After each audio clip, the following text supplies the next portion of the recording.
O livro é Tito, capítulo 3, versículos 4 e 5. Se do teu lado tiver alguém que não trouxe Bíblia hoje, eu sei que você é muito gentil e vai compartilhar a leitura da tua Bíblia com quem estiver do teu lado. Tito, capítulo 3, versículos 4 e 5.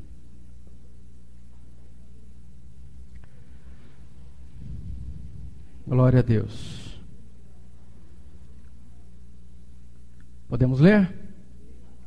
A palavra de Deus diz assim no livro de Tito: mas quando apareceu a benignidade e o amor de Deus, nosso Salvador, para com os homens, não pelas obras de justiça que houvéssemos feito, mas segundo a sua misericórdia, nos salvou pela lavagem da regeneração e da renovação do Espírito Santo. Até aqui, oremos. Fala conosco, Senhor. Que o Espírito da verdade que está sobre a terra esteja nos trazendo a palavra do Senhor revelada neste momento, nos orientando, nos capacitando, fazendo de nós pessoas melhores. Amanhã nós sairemos para o nosso viver diário com a consciência firmada na palavra que recebemos hoje e o entendimento ampliado para vivermos uma vida de abundância, uma vida de graça, uma vida de orientação por Ti, que traz-nos uma palavra verdadeira, que não deixa dúvidas em nossos corações. Que hoje, Senhor, possamos ser abastecidos pela Tua palavra. Oramos em nome de Jesus, todos digam amém. Podem sentar, por favor. O tema dessa pregação é os sentidos da regeneração e da renovação. Os sentidos. O que significa a regeneração e a renovação? Para falar sobre renovação, eu primeiro irei falar sobre regeneração. E o que é a regeneração? Regeneração é a capacidade dos sentidos, dos órgãos ou mesmo organismos se renovarem ou ainda se recomporem após danos físicos consideráveis. É uma propriedade de refazer o tecido. A capacidade de regeneração tecidual depende do tipo de célula, tecido ou órgão afetados. E aqui a definição diz afetados pela injúria. É impressionante nós começarmos a observar essas coisas e depois, lógico, nós fazermos um paralelo com a nossa vida, com o quanto precisamos de regeneração. Como Deus vai nos tratar nisso. E nesse texto que nós lemos, nós vemos aí que apareceu a benignidade de Deus para com todos os homens, não por obras que fizéssemos, obras justas que tenhamos feito. Então lembramos que a benignidade de Deus, quando aparece para os homens, ela independe da nossa atitude. Ela independe de nós. Ela independe de cada uma de nossas ações. Então, a benignidade de Deus não é mérito nosso. Não é decorrente daquilo que nós não trazemos, nós não provocamos a benignidade de Deus. A benignidade de Deus, ela acontece por Deus sobre nós. Ela vem a partir do Senhor sobre nós. Então, ela está muito bem clara aqui. Quando apareceu a benignidade de Deus e o seu amor para com os homens, não pelas obras de justiça que houvéssemos feito, mas segundo a sua misericórdia. A misericórdia que Deus tem sobre nós. Isso sim, provoca a benignidade de Deus em favor do homem. Você é capaz de entender isso? E isso é providencial. Então o que acontece? Quando apareceu esta benignidade, quando apareceu esta obra do Senhor, o Senhor nos salvou pela lavagem da regeneração e da renovação do Espírito Santo. O que é esta lavagem? Para a gente compreender um pouquinho o que a Bíblia fala sobre o ato do lavar para a regeneração e o seu símbolo, quero que você abra a sua Bíblia em Êxodo, capítulo 38. Depois você fica aí, são 2 textos que nós vamos ler em Êxodo 38 e vamos ver um momento, um acontecimento simbólico aí, dentro da expressão do altar do tabernáculo de Moisés. Êxodo 38, versículo 1 e 2. E depois nós vamos para o versículo 8. No versículo 1 e 2 nós temos a descrição do altar do sacrifício, do altar do tabernáculo, do altar do holocausto. Diz assim: fez também o altar do holocausto de madeira de acácia. E aí ele traz a medida, de 5 côvados era o seu comprimento, de 5 côvados a sua largura, era quadrado, e de 3 côvados a sua altura. Fez-lhe as suas pontas nos seus 4 cantos, da mesma peça eram as suas pontas, e cobriu de cobre. Essa é a descrição, a simples descrição do altar dos holocaustos. Agora vá para o versículo 8 e veja como era a pia de bronze. Fez também a pia de cobre, ou de bronze, com a sua base de cobre, dos espelhos das mulheres que se reuniam para servir à porta da tenda da congregação. Muito bem. O Senhor ordenou a Moisés que construísse o tabernáculo. Várias peças também foram trazidas, foram feitas, e entre essas peças que foram feitas e compunham o tabernáculo, e cada uma delas tinha, então, uma representação simbólica, uma alusão a um ato do homem para com Deus, um ato de Deus para com o homem, uma representação deste momento de adoração, de serviço, uma espécie de atitude de adoração e de relação com Deus, com o Senhor Deus Todo-Poderoso, e o homem pecador que chega para pedir perdão, para se reconciliar com Ele. Cada uma das peças do tabernáculo possuía então um símbolo, uma representação simbólica. E nós podemos usar então aqui essas duas: o altar dos holocaustos e a pia de bronze. A pia e o altar de bronze, elas têm um símbolo importante. O altar de bronze, por ser o primeiro, quando você entrava no tabernáculo, que era primeiro visto, era o altar de bronze. Ele simboliza nitidamente o Calvário, onde o Senhor Jesus deu a sua vida por nós. Ele nos fala de perdão, de reconciliação com Deus e salvação. A pia de bronze era onde o sacerdote lavava as mãos e os pés.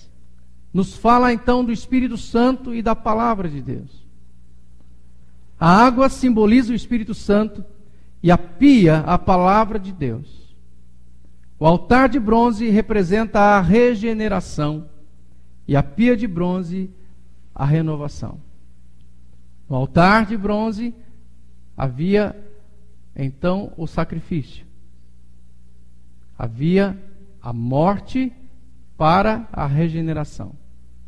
Na pia havia a água e havia a própria pia, sendo então o Espírito Santo e sendo então a palavra. No altar nós vemos o Calvário do sacrifício, onde foi selado o compromisso de Deus em salvar os homens, por expressar o seu amor e a sua graça. Em Jesus Cristo nós vemos o sacrifício que foi consumado na cruz, ali no Calvário. Então ali nós vemos o sacrifício trazendo o homem para a sua regeneração.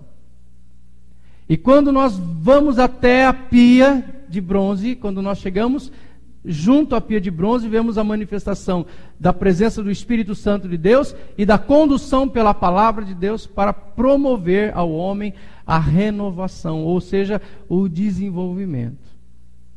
Ali, nesses dois símbolos, nós vemos uma coisa muito importante a ser considerada em primeira instância dentro do que nós nos propusemos a dizer hoje. Não há renovação sem regeneração. Ou seja, eu não posso chegar à pia sem que tenha passado primeiro pelo altar. Primeiro a morte, primeiro o sacrifício, primeiro todas essas ações sacrificiais para que depois eu possa encontrar vida. Primeiro, eu tiro aquilo que de mim não pode mais continuar. Primeiro, eu extermino, eu mato, eu sacrifico. E só então, depois de haver aberto mão, sacrificado em mim, mortificado em mim, as obras da minha carne, eu poderei passar para a segunda fase, para a fase da pia. E ali começar a me envolver com Deus. E ali começar a crescer em Deus. Nós precisamos abrir a nossa mente hoje, irmãos, para entender o que Deus quer falar conosco aqui. Para o nosso bem. Para promover para as nossas vidas a verdadeira transformação. A verdadeira mudança.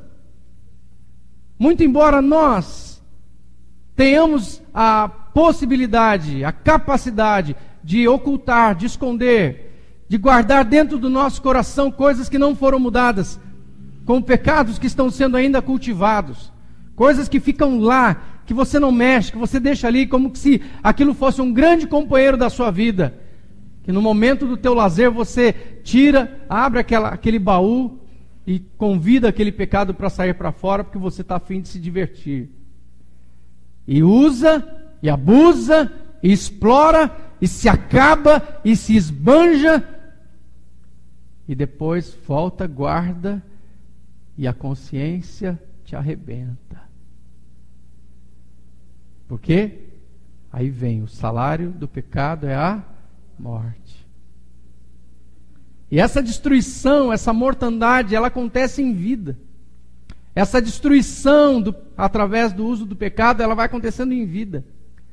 Então muitas pessoas não têm buscado, não têm conseguido buscar renovação, porque a renovação é o segundo passo. Porque não partiram primeiro para o sacrifício, para mortificar a obra da carne. Querem conduzir as coisas como iguais. Hoje Deus quer nos trazer uma palavra de vida, irmãos, para nos ajudar a levantar a nossa cabeça. Nós precisamos saber que nós temos um Deus que nos alcança com amor. Jesus Cristo, Ele morreu na cruz do Calvário por nos amar.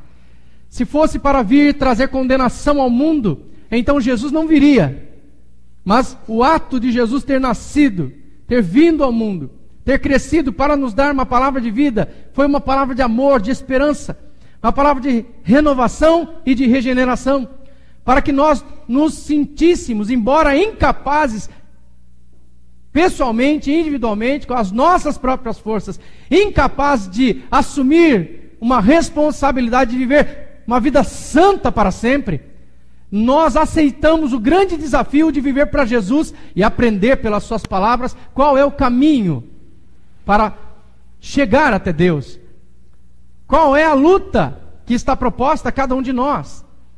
Qual é o desafio? E o desafio é esse. Primeiro você entrar para conhecer a Deus e passar pelo altar do sacrifício. Para que depois você possa começar a experimentar o processo de renovação. Primeiro a regeneração. Primeiro é a proposta de deixar ali no lixo toda a podridão. Isso quer dizer que o nosso temperamento precisa ser mudado. Isso quer dizer que a nossa fala precisa ser mudada. Isso quer dizer que as nossas duras ações precisam ser mudadas. Em alguns casos, tem pessoas que acham que estão aqui vivendo apenas uma religião de fato. E isso precisa ser mudado. Você não trocou de religião, você conheceu Jesus. Conhecendo Jesus, você precisa conhecer a sua palavra, conhecer a sua vontade e entender o que Jesus quer para você. O que Jesus quer para te fazer feliz, o que Ele quer que você faça para que Ele também te abençoe. É uma via de mão dupla. Então Jesus está dizendo, primeiro o sacrifício, primeiro o holocausto. Eu tenho uma pia com água para limpar as tuas mãos e os teus pés. Eu tenho a palavra e eu tenho o meu Espírito que foi derramado já sobre a terra Mas antes você precisa mudar. E o sacrifício quem oferece é o homem. O sacrifício quem oferece é o homem. Sou eu e é você.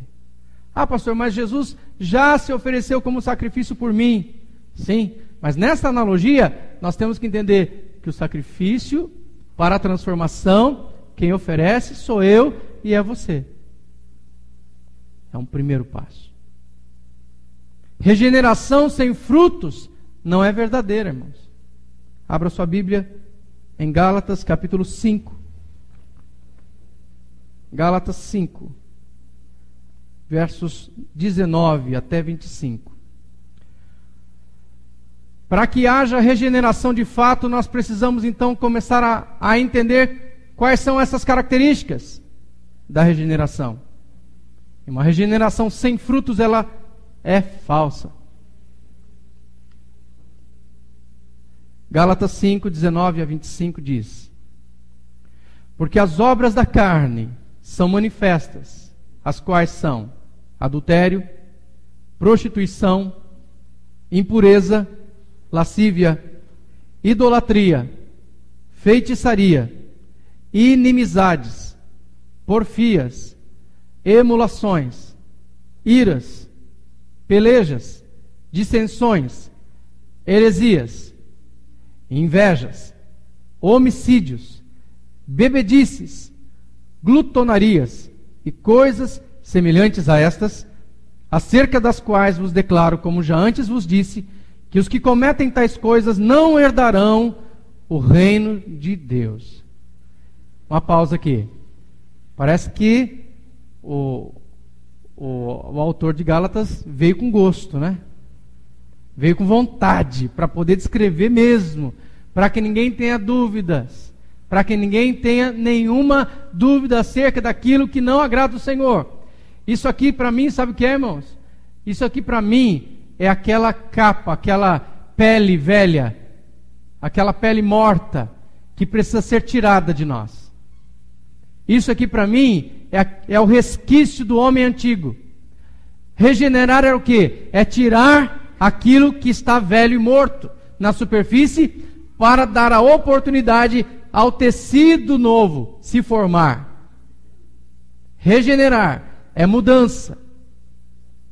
Então, muitas pessoas caminham com Deus com essa pele morta grudada. E quando a pele morta parece que quer sair, a pessoa ouve uma palavra tão maravilhosa e um desejo de mudança, mas aí aquele pecadinho vai saindo, vai indo embora, vai libertando, a pessoa segura. Não, você fica.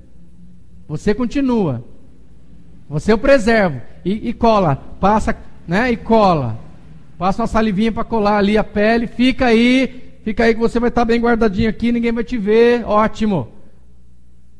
Regeneração, nós estamos buscando regeneração pelo fruto, pelo entendimento da ação, da atitude. Outra coisa que eu preciso dizer para você: você não tem o direito de exigir a regeneração da pessoa que você conhece a vida, porque você não fará essa transformação acontecer. Ah, eu conheço fulano, a minha irmã, o meu primo, a minha tia, o meu pai, a minha mãe, meu filho, a minha filha. Você tem que ser assim, você precisa mudar, você não vai conseguir falando. É uma obra de Deus. É uma obra que a palavra de Deus tem que trazer. Por isso que nos reunimos aqui. Para que essa palavra seja livre, ela venha com abastança sobre a vida das pessoas, o ouvido de cada um, e aguardemos que o Espírito de Deus faça a obra de convencimento, irmãos. Porque se nós começamos a dizer: eu conheço você, eu sei da sua vida, eu sei do erro que você está cometendo, olha, não foi nada bonito aquilo que você fez outro dia, e começa a acusação, você está pecando ao acusar. E a Bíblia diz assim, que com a mesma medida que você julgar, vos julgarão a vós também.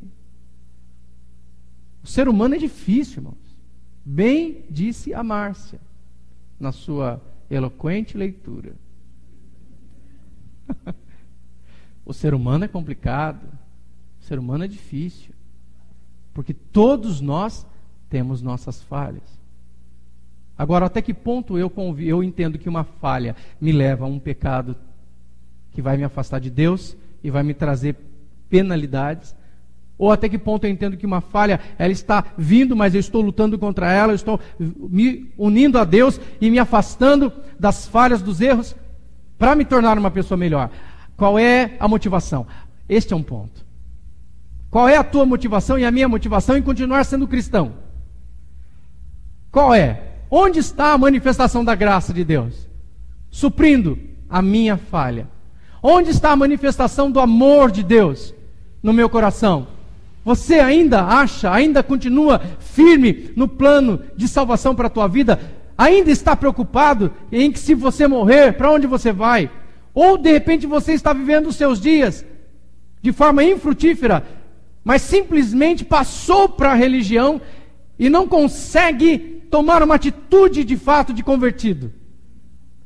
E isso não está te trazendo culpa, não está te trazendo nenhum tipo de percepção nos teus sentidos. Não está entendendo o que significa ser regenerado. Irmãos, tem gente que acha que é assim. Tem gente que diz que ser crente é a religião da moda, do momento. Todo mundo é crente. Mais de 20% do país já é evangélico. Oh, glória a Deus, aleluia, amém, amém. Mais ou menos, calma lá. Como é que estão essas pessoas? O que elas estão ouvindo nas igrejas? O que elas estão aprendendo? Elas vão à escola bíblica? Elas têm conhecimento da palavra? Elas sabem abrir a Bíblia? Porque sabe abrir a Bíblia aquele que faz isso sempre. Sabe onde estão os livros? Sabe onde é? Está se tornando um discípulo de Jesus de verdade?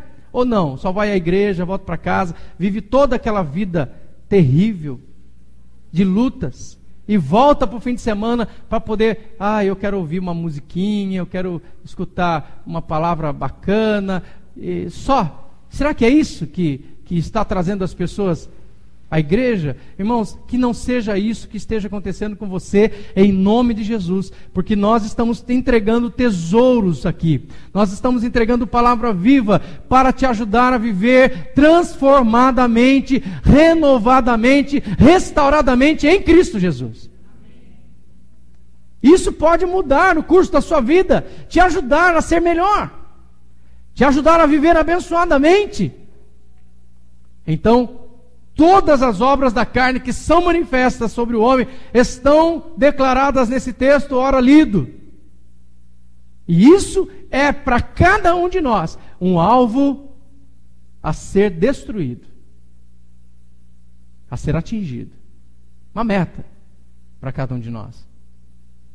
E segue a leitura, versículo 22.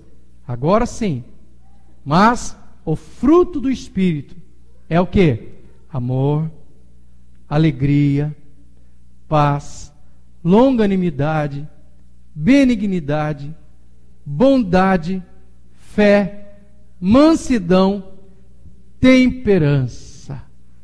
Contra essas coisas não há lei. E os que são de Cristo, irmãos, olha aí uma espécie de pessoa, a característica dessa espécie de pessoa, o tipo de comportamento dessa espécie de pessoa. Está dizendo, os que são de Cristo crucificaram a carne com as suas paixões e concupiscências. Quem é de Cristo faz isto. Quem é de Cristo está lutando por isso. Quem não é de Cristo não está nem aí. Quem não tem a vida de Deus, quem não tem a alegria de Deus, quem não tem o fruto do Espírito em si, não tem motivação para lutar contra o pecado. Tem um sentimento errado, egoísta dentro de si, está confundindo a fé em Jesus Cristo, está confundindo a graça que Ele manifestou sobre nós para nos ligarmos a Deus, está confundindo os dons do Espírito. Tem gente que pensa que porque nós falamos em línguas, profetizamos, acreditamos na cura divina, tem gente que acha que nós somos como se fôssemos os grandes adivinhos do universo, que vamos adivinhar o futuro, que vamos contar para as pessoas como é que vai ser, que vamos ficar revelando as coisas aqui. Não, Deus age, Deus distribui seus dons conforme lhe apraz, para o benefício da congregação, de acordo com a necessidade de cada grupo. É assim que a palavra diz, é assim que a palavra fala, é assim que nós temos que seguir. caminhando sabiamente, aprendendo do Senhor. Mas nós somos todos irmãos, estamos caminhando numa só fé. Olha, irmãos, eu não posso garantir pela água que estão te servindo lá na esquina. Eu não posso garantir pela comida que estão servindo lá no outro lugar. Eu não posso garantir. Eu não sei como está o coração, mas eu sei que aquilo que nós estamos fazendo aqui, estamos fazendo com honra, com seriedade, com justiça, para trazer para você um alimento sólido, uma água boa, pura, para te levar à regeneração de fato. Uma proposta boa. Entendendo as lutas, mas entendendo as virtudes. Entendendo que cada um é, em primeira instância, é uma pessoa que merece ser acolhida como ovelha em amor. Merece. Todos nós. Para que o amor de Deus se manifeste no meio de nós. Eu acho impressionante que a Bíblia, assim como algumas pessoas dizem, os frutos do Espírito. Aqui não está escrito os frutos, é singular, é o fruto. Então imagine, a figura que eu acho legal é usar uma ponca, é isso? Uma mexerica, que você abre e você vai ver vários gomos, não é? Esse é o fruto do Espírito, ele tem vários gomos. Aqui eu coloco cada item, cada virtude listada como um gomo do fruto do Espírito. Porque não são frutos do Espírito, é um fruto.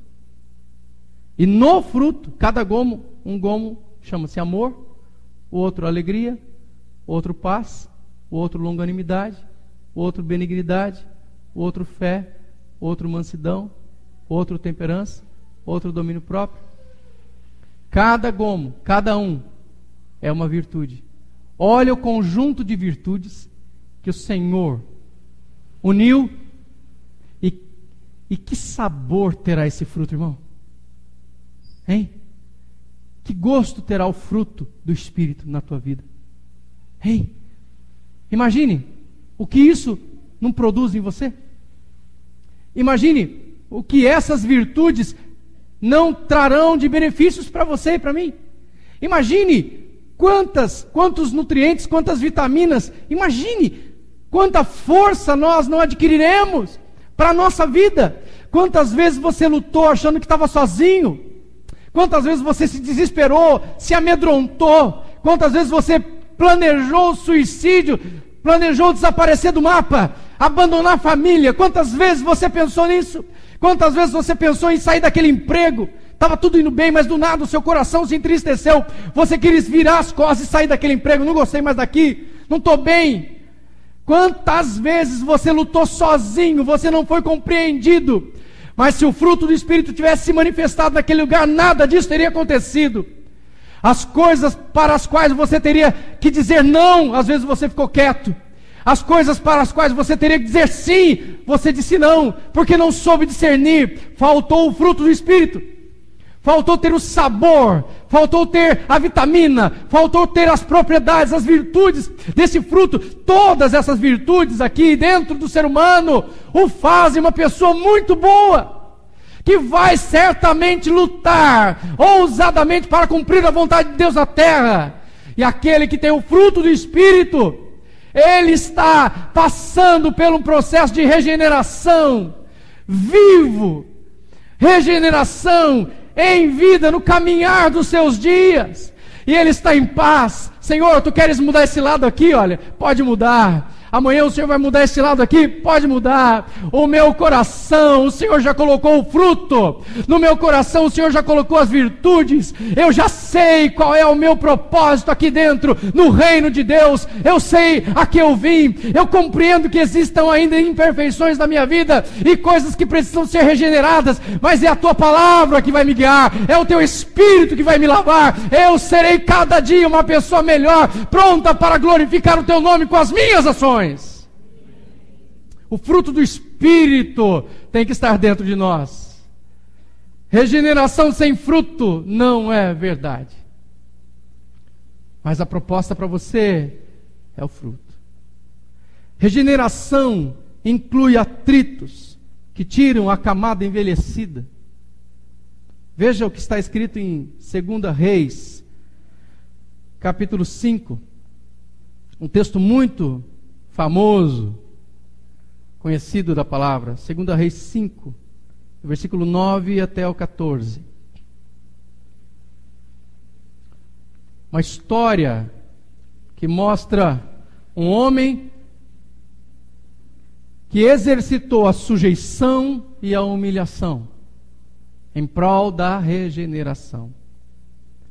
Segundo Reis 5, versículos 9 a 14. Lemos o seguinte: Veio, pois, Naamã com os seus cavalos e com o seu carro, e parou à porta da casa de Eliseu.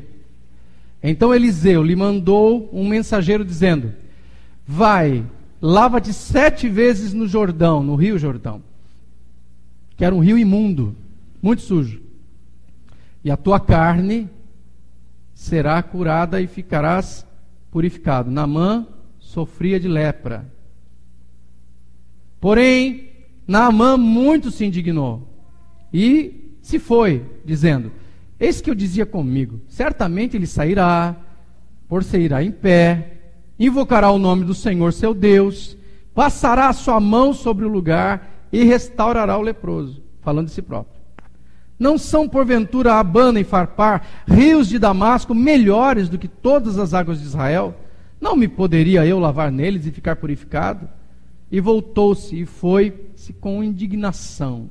Quantas vezes o Senhor exige que você se sacrifique? Olha, irmãos, eu não estou falando de sacrifício aqui como tem se dito sobre sacrifício por aí. Não estou falando de dinheiro. Quero que fique muito claro isso, certo? Fique muito claro isso. Tá? Essa mentira toda de sacrificar o dinheiro, dar tudo que você tem, tá? Isso aí, ó, esquece.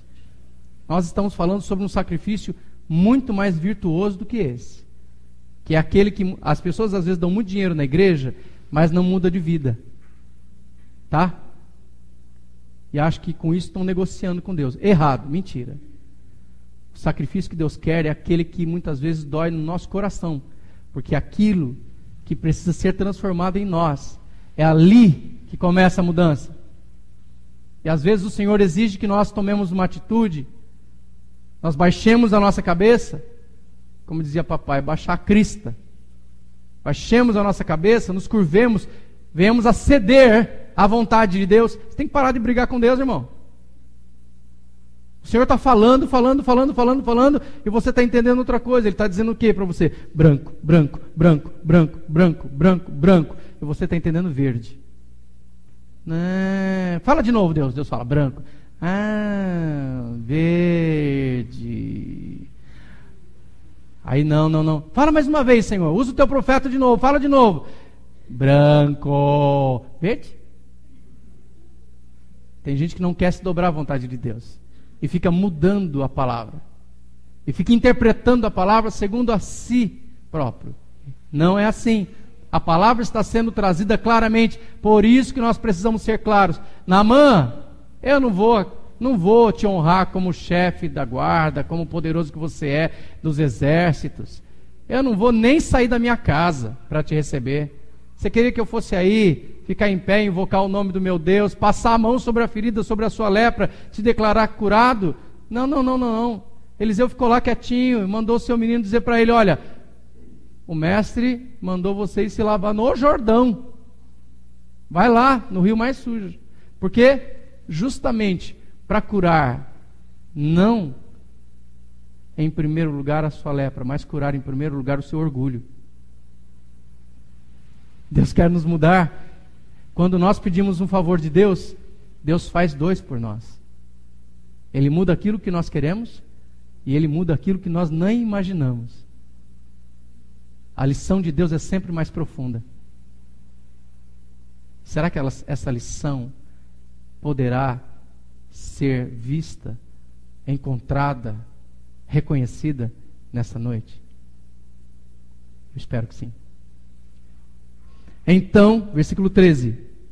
Então chegaram-se a ele os seus servos, e lhe falaram, e disseram, meu pai, se o profeta te dissesse alguma grande coisa, porventura não a farias? Quanto mais, dizendo-te ele, lava-te, e ficarás purificado. Isso foi o suficiente para fazer com que este homem, Naamã, cedesse. Antes de continuar, eu quero só dizer uma coisa. Muitas vezes você precisa de ter uma pessoa que tem uma visão diferente da tua, para te dar um conselho e fazer você enxergar que algo que Deus está te pedindo é o melhor para você e que não te custa nada. Então desceu e mergulhou no Jordão 7 vezes, conforme a palavra do homem de Deus, e a sua carne tornou-se como a carne de um menino, e ficou purificado. O que Deus fez? Operou o milagre, mas o homem teve que sacrificar. Para chegar à regeneração, eu preciso passar pelo altar do holocausto. Eu preciso mudar. E o sacrifício que o Senhor quer é aquele aqui dentro do coração. Regeneração, último item. Regeneração traz um novo começo. João 15:16. Tem gente que vai poder falar até de cor esse versículo. Todos queremos um novo começo aqui, amém? Amém? Amém? Claro que sim. Todo dia, um novo começo. Regeneração traz um novo começo. João 15:16. E aqui Jesus está dizendo para você que já se propôs a viver e a comer do fruto do Espírito e a viver uma vida pela palavra e pela graça de Deus. Ele diz assim: não me escolhestes vós a mim, mas eu vos escolhi a vós e vos nomeei para que vades e deis fruto, e o vosso fruto permaneça, a fim de que tudo quanto em meu nome pedirdes ao Pai, Ele vô-lo conceda. Permaneça no Senhor. Cumpra a palavra de Deus. Abra mão dos empecilhos que muitas vezes são cultivados por você mesmo e que te impedem de receber bênçãos. Quer uma vida melhor? Passe pelo altar do sacrifício. Hoje nós estaremos daqui a pouquinho junto à mesa do Senhor. E não há momento melhor nessa celebração do que a mesa do Senhor para refletirmos sobre nossas falhas e decidirmos sacrificá-las, sacrificar os nossos pecados, sacrificar as coisas que nos prendem e mudar de vida. E o Senhor está dizendo: eu te escolhi, eu te nomeei, você vai dar fruto, você vai dar fruto, e o teu fruto vai ficar, vai permanecer. Irmão, aquilo que você fizer por outra pessoa vai ficar nela, e vai multiplicar nela, e vai ficar por outra, e vai alcançar outra. A transformação que o Senhor opera na tua vida, ela vai ser lançada para a vida de milhares de pessoas. O Senhor vai usar cada um de nós em prol do seu reino e da sua justiça. E assim nós seremos abençoados. E assim nós viveremos em paz. E assim nós viveremos para a glória de Deus. Feche os olhos, por gentileza. Vamos orar a esse respeito. Senhor, nós somos totalmente dependentes de Ti e da Tua palavra. Nós acreditamos aqui nesta igreja, este povo crê, que o Senhor tem todo o poder e que a Tua palavra tem sido revelada a nós para nos trazer vida e vida abundante. É assim, Senhor, que aprendemos. A vida abundante vem da Tua parte para nos abençoar, para nos orientar, para nos redigir, para nos corrigir, para nos ensinar, para escrever de novo a história da nossa vida, para que nós possamos ter a grande oportunidade de recomeçar, Senhor. Queremos sim, Senhor, nesta noite, sacrificar os nossos erros, os nossos pecados, as coisas que temos cultivado secretamente, sacrificá-las, tirar da nossa vida, não podemos mais continuar com elas. Queremos sacrificar para que depois possamos ir até a pia do tabernáculo, aqui numa alusão, num ato simbólico, em pensamento, entendendo que precisamos ir pela Tua palavra e pela água do Teu Espírito, ser então regenerados para que saia das nossas mãos, para que saia do nosso corpo, para que sejamos limpos e lavados pela regeneração dessa Tua palavra. Ó Senhor, que a Tua vida abundante, ela se manifeste no nosso dia a dia, que o nosso coração se mantenha íntegro contigo e que os melhores exemplos de vida contigo, Senhor, com Deus, nós tenhamos através de homens e mulheres santos, Senhor, que possamos honrar a Ti, desde o amanhecer até o dormir, que nossa vida contigo seja de comunhão e de fato o Senhor nos promova a paz e a tranquilidade de sabermos que se partirmos e quando partirmos, ou se o Senhor vier buscar a sua igreja e quando vier buscar, nós não seremos colocados de lado, ao contrário disso, nós seremos levados contigo como filhos, herdeiros, amados, frutíferos, transformados, renovados e regenerados pela Tua palavra. Que o Teu sangue precioso vertido na cruz do Calvário continue marcante em cada um de nós, e que isso seja a grande motivação para a nossa vida, a comunhão perpétua contigo, para Te alegrar e para Te glorificar. Oramos em nome de Jesus.